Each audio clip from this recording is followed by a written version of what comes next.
নিছিল যেটো সময়ত মিয়া বিতৰ্ক হৈছিল মিয়া খেদা অভিযান হৈছিল সেই সময়তে শ্ৰমিকসকল উভতি আহিবলগীয়া হৈছিল কিন্তু কোনে মাৰপিট কৰিলে ময়ূৰ বৰগোহাঁয়ে মাৰপিট কৰিছিল নেকি এই অভিযোগ কিয় শ্ৰমিকসকলে উত্থাপন কৰিবলৈ গৈছিল আৰু একেটা সময়তে 15 লাখ টকা নিদিলে নেকি এনেবোৰ বিষয় উত্থাপন হোৱাৰ মাজতে এবাৰ ময়ূৰ বৰগোহাঁয়ে সংবাদমেল সম্বোধন কৰিছে বিজেপি নেতা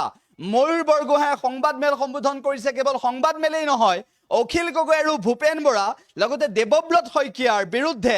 এজাহাৰ দাখিল কৰিছে অৰ্থাৎ অখিল গগৈ দেৱব্ৰত শইকীয়াক জেললৈ প্ৰেৰণ কৰিব বিচাৰিছে ভূপেন বৰাক জেললৈ পঠিয়াব বিচাৰিছে ময়ূৰ বৰগোহাঁয়ে গোচৰ দিছে আৰু এই গোচৰত ময়ূৰ বৰগোহাঁয়ে অখিল গগৈৰ নাম বাৰম্বাৰ উচ্চাৰণ কৰিছে আমি উল্লেখ কৰিব বিচাৰিছো এই মুহূৰ্তত শিৱসাগৰ সমষ্টিৰ বিধায়ক অখিল গগৈয়ে অসম বিধানসভাৰ মজিয়াটো উত্থাপন কৰিছিল ময়ূৰ বৰগোহাঁইৰ প্ৰসংগ আৰু অৱশেষত শ্ৰমিকক কাম কৰাবলৈ নি 15 লাখ টকা নিদিয়াৰ অভিযোগ থকা বিজেপি নেতা তথা ঠিকাদাৰ ময়ূৰ বৰগোহাঁয়ে সংবাদমেল সম্বোধন কৰিছে আৰু এই সংবাদমেলৰ পূৰ্বে ময়ূৰ বৰগোহাঁয়ে ভূপেন বৰা দেৱব্ৰত শইকীয়া আৰু অখিল গগৈৰ বিৰুদ্ধে গোচৰ ৰুজু কৰিছিল ময়ূৰ বৰগোহাঁই কোন শিৱসাগৰ বিজেপিৰ জিলা সভাপতি হৈছে ময়ূৰ বৰগোহাঁই আৰু সেই ময়ূৰ বৰগোহাঁই ঠিকাদাৰ বুলি কৈছে তেওঁ কাম কৰাবলৈ নিছিল বুলি কৈছে যদি কাম কৰাবলৈ নিছিল 15 লাখ টকা শ্ৰমিকক নিদিলে নেকি হাউলিৰ পৰা গৈছিল লক্ষীপুৰৰ পৰা শ্ৰমিক গৈছিল গতিকে নামনি অসমৰ বিভিন্ন প্ৰান্তৰ পৰা সেই মুছলমান শ্ৰমিকসকল ধৰ্মীয় সংখ্যালঘু সেই শ্ৰমিকসকল যিসকলক মিয়া বুলি এক প্ৰকাৰ ক'ব বিচাৰিছিল একাংশই সেই শ্ৰমিকসকল গৈছিল কাম কৰিবলৈ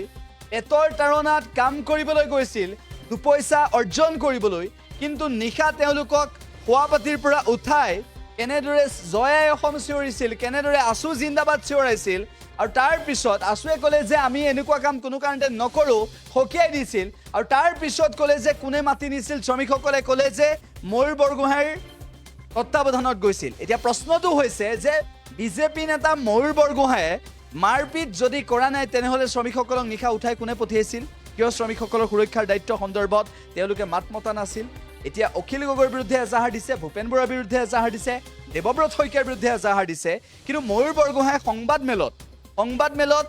নিজকে ক্লিন চিট দিবলৈ গৈ কি বক্তব্য ৰাখিলে প্ৰকৃতপক্ষে ময়ূৰ বৰগোহাঁয়ে কৰিছেনে নাই সেয়া আমি ক'বলৈ যোৱা নাই কিন্তু শ্ৰমিকে কি অভিযোগ উত্থাপন কৰিছে তাৰ ভিত্তিত আমি বাতৰি সম্প্ৰচাৰ কৰিছোঁ অখিল গগৈ ভূপেন বৰা দেৱব্ৰত শইকীয়াই এই বিষয়টোক লৈ কি মন্তব্য কৰিছে সেয়া আপোনালোকে শুনিছে আৰু আজিৰ দিনটোত ময়ূৰ বৰগোহাঁয়ে সংবাদমেল সম্বোধন কৰি কি ক'ব বিচাৰিছে সেয়া আমি শুনাব বিচাৰিছোঁ আপোনালোকে সকলোৱে জানে আজি প্ৰায় 3-4 দিনৰ পৰা শিৱসাগৰ জিলাতেই নহয় গোটেই অসমতে প্ৰায় এটা ভিডিঅ' ভাইৰেল হৈ আছে আৰু সেই ভিডিঅ'টো বিভিন্ন ধৰণৰ দল সংগঠনৰ নাম লৈ কিছু দুষ্কৃতিকাৰী লোকে কিছু সংখ্যক লোকক তাত মাৰধৰ কৰি আছে আৰু এই ঘটনা হৈ যোৱাৰ কেইদিনমানৰ পাছতে যেতিয়া ভিডিঅ'টো ভাইৰেল হৈছিলে তাৰপিছতেই শিৱসাগৰ জিলাৰ সন্মানীয় উপায়ুক্ত মহোদয় আৰু জিলা আৰক্ষী মহোদয়ে এই ভিডিঅ'টো শিৱসাগৰ জিলাৰ নহয় বুলি তেওঁলোকে ছ'চিয়েল মিডিয়াৰ যোগেদি তেওঁলোকে আমাক সকলোকে অৱগত কৰিছিল এইটো বহুত পুৰণি ভিডিঅ' তাৰপিছত আমি দেখা পালোঁ তাৰ দুদিনৰ পিছত এখন লক্ষীপুৰ থানাত আমাৰ এখন গোৱালপাৰা জিলাৰ লক্ষীপুৰ থানাত এখন এজাহাৰ দাখিল হৈছিলে আৰু এই এজাহাৰখন আপোনাৰ দাখিল যেতিয়া কৰিছিলে তেতিয়া এই এজাহাৰখনত আপোনালোকক আমি সকলোকে কপিখিনি দি দিছোঁ আপোনালোকে চাব পাৰিব এই এজাহাৰখনত যেতিয়া তেওঁলোকে দাখিল কৰিছিলে তেওঁলোকে কৈছিলে যে তেওঁলোকে চৰাইদেউ জিলাৰ দৌলবাগানত প্ৰায় 1.5 মাহৰ পৰা দৌলবাগানৰ ইঞ্জিনিয়াৰিং কলেজত মিস্ত্ৰী হিচাপে কাম কৰি আছিলে চাব দেই তেওঁলোকে 1.5 মাহৰ পৰা তাত কাম কৰি আছিলে বুলি তেওঁলোকে কৈছে আৰু এই গোটেই এজাহাৰখনত তেওঁলোকে কোনো লোকৰ নাম উল্লেখ কৰা নাই তাত তেওঁলোকে মোৰ নামো উল্লেখ কৰা নাই তাৰ লগতে এই এজাহাৰখনত কোনো ধৰণৰ পইচাৰ কথা উল্লেখ কৰা নাই আৰু এই এজাহাৰখনত যেতিয়া তেওঁলোকক মাৰপিট কৰিছিলে তেওঁলোকে কৈছিলে যে কেবুল তাৰপৰা আমাৰ লাঠি আৰু এই ধৰণৰ ৱাৰ এই ধৰণৰ হেৰিয়ে তেওঁলোকক মানে মাৰিছিলে বুলি তেওঁলোকক কৈছিলে, প্ৰহাৰ কৰিছিলে তেওঁলোকক। বাঁহৰ লাঠি, প্লাষ্টিকৰ লাঠি আদি লৈ পিঠিত তেওঁলোকক প্ৰহাৰ কৰিছিলে বুলি তেওঁলোকে কৈছিলে। আৰু তাত তেওঁলোকে কোনো ধৰণৰ বন্দুক, কোনো ধৰণৰ চোকা অস্ত্ৰ আদিৰ কথা উল্লেখ কৰা নাই। আৰু তাত তেওঁলোকে কোনো ধৰণৰ পইচা পাবলগীয়া আছে বুলিও তাত তেওঁলোকে উল্লেখ কৰা নাই। এইখন হৈছিলে প্ৰথম এজাহাৰ। আৰু এইখন এজাহাৰ আমি ঈশান নিউজৰ যোগেদি সংবাদ মাধ্যমত প্ৰচাৰ হৈছিলে। এইটো মই তাৰ এটা কপি আপোনালোকক দি দিছোঁ। তাৰ পিছদিনাখন 26 তাৰিখে আকৌ এখন এজাহাৰ দাখিল হ'ল। আৰু এই এজাহাৰখন যেতিয়া আমি দেখিছিলোঁ তেতিয়াই আমি গম পাইছিলোঁ যে এখন সম্পূৰ্ণ পৰিকল্পিতভাৱে মোক টাৰ্গেট কৰি এজাহাৰখন লিখা হৈছে। আৰু এজাহাৰখনত সম্পূৰ্ণ পৰিকল্পিতভাৱে বিভিন্ন ধৰণৰ ইয়াত কথা সংযোগ কৰা হৈছিলে। ইয়াত তেওঁলোকে কৈছে যে তেওঁলোকে এই ডেভেলপমেণ্ট, স্কিল ডেভেলপমেণ্ট যিটো নিৰ্মাণত বিল্ডিং, তেওঁলোকে প্ৰায় 3 বছৰৰ পৰা ধৰি তাত তেওঁলোকে কাম কৰি আছিলে। কিন্তু 3 বছৰৰ পৰা তাত কামেই আৰম্ভ হোৱা নাছিলে। প্ৰথমখন এজাহাৰ তেওঁলোকে 1.5 মাহৰ আগত কাম কৰিছে বুলি লিখিছে। আকৌ এইখন এজাহাৰ তেওঁলোকে 3 বছৰ আগৰ পৰা কাম কৰিছে বুলি লিখিছে। আৰু তেওঁলোকে 15 লাখ টকা পাবলৈ আছে বুলি তেওঁলোকে লিখিছে।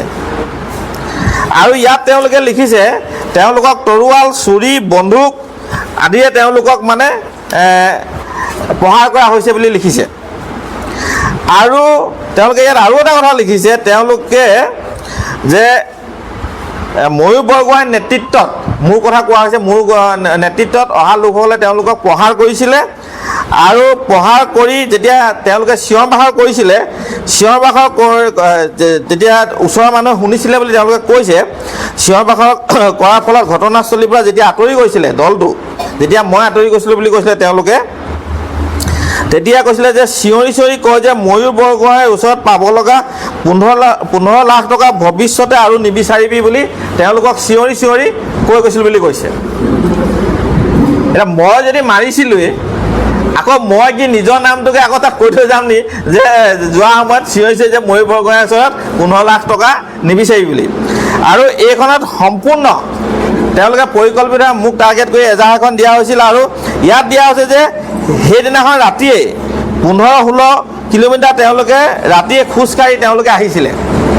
সেইদিনাখন ৰাতিয়ে আহিছিলোঁ বুলি তেওঁলোকে দিছে। কিন্তু প্ৰথমখন এজাহাৰত তেওঁলোকে কিন্তু লিখিছে যে প্ৰথমখন এজাহাৰত তেওঁলোকে পিছদিনাখন আহিছিলোঁ বুলি লিখিছে একেইজন মানুহে। যিকোনো খবৰ কৰক 7099017330 অথবা 7099017990 নম্বৰ।